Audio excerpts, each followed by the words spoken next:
What's up, y'all? So today I kind of want to talk about something that is near and dear to my heart in the sense of the universes that Savannah loves when it comes to books and fandoms and movie series. Anyway, so one of my all-time favorite series / universes is the How to Train Your Dragon movie trilogy, as well as multiple TV show spinoffs. So if you guys do not know, the How to Train Your Dragon series is one that started back all the way in 2010 with the original How to Train Your Dragon movie, which was all about a young Viking boy named Hiccup who was trying to fit in with his father and his entire clan by killing a dragon. He is an inventor of sorts, and he is always coming up with these crazy ideas and inventions. And one day he comes up with this dragon killing machine, and in the midst of a battle one night, he basically shoots down what he later discovers is a night fury and injures it to the point of where it cannot fly anymore. Long story short, he befriends the dragon and helps his entire clan, including his father, Stoic the Vast, befriend the dragons and understand why they were attacking their village and their islands in the first place, which was to feed the mother of dragons. So this trilogy has been amazing. Let's not even just talk about the fact that this is the type of animation that we all love. It's not the crappy Disney version that we see in 2024 today with Wish.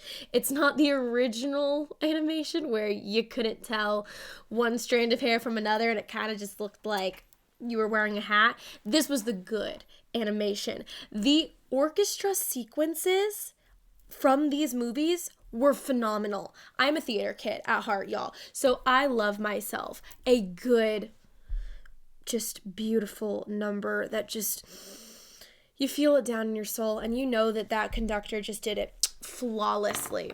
I still remember going to see How to Train Your Dragon in theaters back in 2010 and How to Train Your Dragon 2 in 2014, and the ending of the trilogy in 2019 with How to Train Your Dragon: The Hidden World.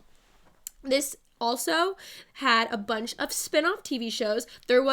It was owned by DreamWorks presently, and it had a TV series, a short one that was How to Train Your Dragon: The Bone Napper. Then there was How to Train Your Dragon: Race to the Edge, and then they also had a bunch of Christmas specials. So, to make this a long story and wrap this all together again, this right here is Toothless. We all know him and love him. He has the temperament of a cat mixed with an adorable puppy dog. But as we all know, in 2024, what does everybody love to do? Make live actions. And DreamWorks has been hinting that they are going to follow suit with Disney in recreating the How to Train Your Dragon and turning it into a live action. Now, if there's one thing that we all can agree on, it's that some things just do not need to be made into live actions. Leave it as it was. It was great from the original. Just don't touch it, okay? There is, as my father always says, perfection is the killer of good enough. This literally was perfection, so you cannot fix this. Okay, there is literally nothing to make better about this. Besides the fact that, let's be honest, this dragon right here, Toothless, if they were to make that a live action, it would be nightmare fuel. Completely and utterly. Like, I don't even think I need to explain that. It's a dragon, okay? And you might be like, Savannah, they made dragons in Game of Thrones. Great, okay? The Drogar, whatever that dragon's name was, horrifying. That was terrifying. This dragon is supposed to be a sweet, innocent, handsome little boy, okay? That's what this dragon here is. And again, when we are doing live actions today, what does everybody love to do? Typecast. Well, actually, not typecast, excuse me. They like to cast based off of culture and what they think won't get canceled. They don't do typecasting anymore because that would be racist to pick an actor that looks like the person that was originally described in these books. So anyway, the How to Train Your Dragon movie has officially begun filming as of like 3 days ago. I believe the director, I couldn't find it on social media, but if I had Instagram, I'd pull it up. But the director, actually, you know what? Let's go through. The director of How to Train Your Dragon posted on Instagram a picture of him and the little clapper board saying that they had started And it is in the process. Let's see. Director of the live action. How to... Good Lord. Every time I click it, it disappears. Okay. So here are all of the people who are officially involved in the movie. Let's see. I don't think I'm going to be able to find that tweet. Oh, here it is. Found it. Perfect. Okay, so this right here is the man who actually originally directed if I remember correctly, De Bleu was the guy who, I can't pronounce his last name, so sorry about that. But he was, if I'm not mistaken, he was the one who originally directed the 3 original animations. And he is now going to be directing the live action, which sort of gives me hope and faith that he is going to do this justice and that they didn't just bring in somebody who fit the color and gender and religion quota for hires for directors, and that they actually have someone who's going to care about this movie and make sure that it is perfect for all the fans who are now all adults from the original, and that they don't stray too much from the original story. So it started, and casting has obviously already been completely done. So this right here is a kid named Mason Thames. He is most prominent in something called The Black Phone. I've never seen that before. I have no idea what that is, but apparently it was a popular TV show. And then Nico Parker, who is common, today it's hard to talk. Nico Parker, who is famous from The Last of Us, will be playing Astrid. As you can tell right here, doesn't particularly look like Astrid. It doesn't look like someone who would be a descendant of Vikings, but you know what? I've stopped caring, okay? In 2024, we will never again see somebody who looks like what the original author described her or his characters to be. And let's not even get into whatever is historically accurate or not, because Lord forbid we actually try to present history like it actually happened. But then again, this is a kids movie with dragons, so I'm not gonna make waves about this. Honestly, I could care less. I hope she does a great job. Astrid is one of my all-time favorite animated female heroines from any trilogy series, and Hiccup is just, I mean, let's be honest, every girl loves Hiccup, and Toothless is phenomenal. So it is underway and it is going. But what I wanted to draw attention to is that back in 2012, good Lord, 2012, 2013, that was a hot minute ago. Goodness. How to Train Your Dragon did what they called a live spectacular. It was a stage performance of the original How to Train Your Dragon. And I would like you guys to just dive into this with me to see kind of what they're trying to base the live action off of besides the original trilogy and the movies. So, and the TV shows. Woo! That's loud. I'm going to turn that down a bit. This is the story of a young Viking who befriends the dragon he is supposed to slay. Hi, I'm Rebecca Brayton and welcome to WatchMojo.com. And today we're going behind the scenes of the How to Train Your Dragon live spectacular. I'm not gonna lie. Why don't we start by having you introduce yourself and tell us your the role in dragon the show? at Toothless is kind of weird. I play the role of Hiccup. In the movie, there's like a war between Vikings and dragons, and basically there's Hiccup Meatloaf. is like the We all know loser her. village who can't kill a dragon. So, you know, in the end, when he shoots down a dragon, he ends up still not being able to kill him, but actually makes friends with him instead. I'm the chief, so I'm Stuart. always constantly trying to find the source of the dragons to destroy them, to protect the family and the clan. I play Astrid, who is a love interest of Hiccup.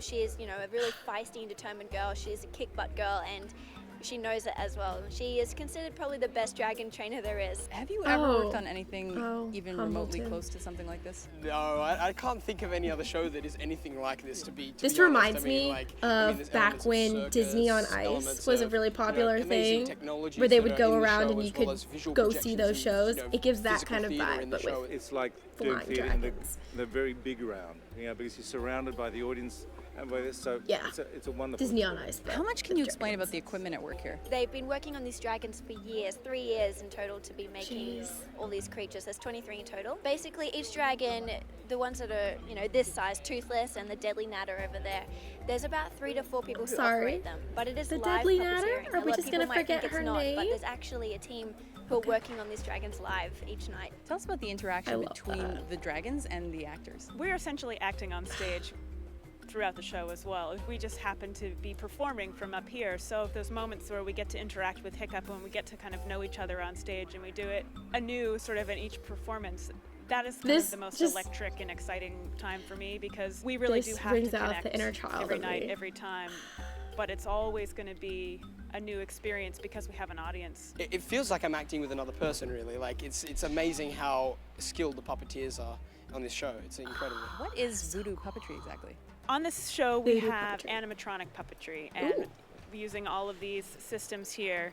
And the company that built There's these creatures and Stormfly. came up with these systems Love her. came up with the idea of voodoo, because you think about it almost like a voodoo doll. You push a pin into a doll and it affects somebody there. This is kind of the same idea. Oh, I would have given We're controlling, anything we have to these go controls see here, this we're- when it we're came moving things out around, and it affects the creatures down on the floor. in How 2013. interactive is the show for audiences? It is a more intimate connection with these dragons. I mean, they blast smoke in your face. They fly above the audience's head. We have creatures that vary in size between something that fits on your hand and is you can kind of think of as a traditional hand puppet dragon, all the way to creatures that I think our largest Okay, I grew dragon, up just on the as How a to head, Train Your is the Dragon size of a series. blue I was whale. 6 Each dragon has their own when the personality. first one so, came out. when a new one comes out on stage, it is like, okay, now we're working And with this makes guy. me He's more so fun, or freaking he's happy. a more scary dragon. And then we combine that, of course, with the projections that I think is somewhere between 5 and 9 IMAX screens. With the pyrotechnics, the fire, the flame, the smell, the action, it's really a multi-dimensional event with a I beautiful can tell story. Stoic. Sounds amazing. Thank you very much. And My those, pleasure. those are some pretty fun looking costumes. So that was the How to Train Your Dragon live spectacular. And I kind of wish that Disney and DreamWorks and all of these big movie corporations and companies would do more things like this and not just go straight into making a brand new movie, the live action version of the original. Like, can we just have this and it be an interactive thing that people can go to see with their families and have it be like that one-time special fun event that like you look forward to for months when you buy these tickets. I remember when I got to go to a few other stage performances like this, specifically the Disney on Ice ones. It was something that you'll just remember forever. There were 3 distinct times that I got to go see Disney on Ice, and I remember them all vividly. But the thing about these kind of stage performances is that they don't make as much money for the people who put it on, for the original owners of these movies or TV series or books that these are based off of.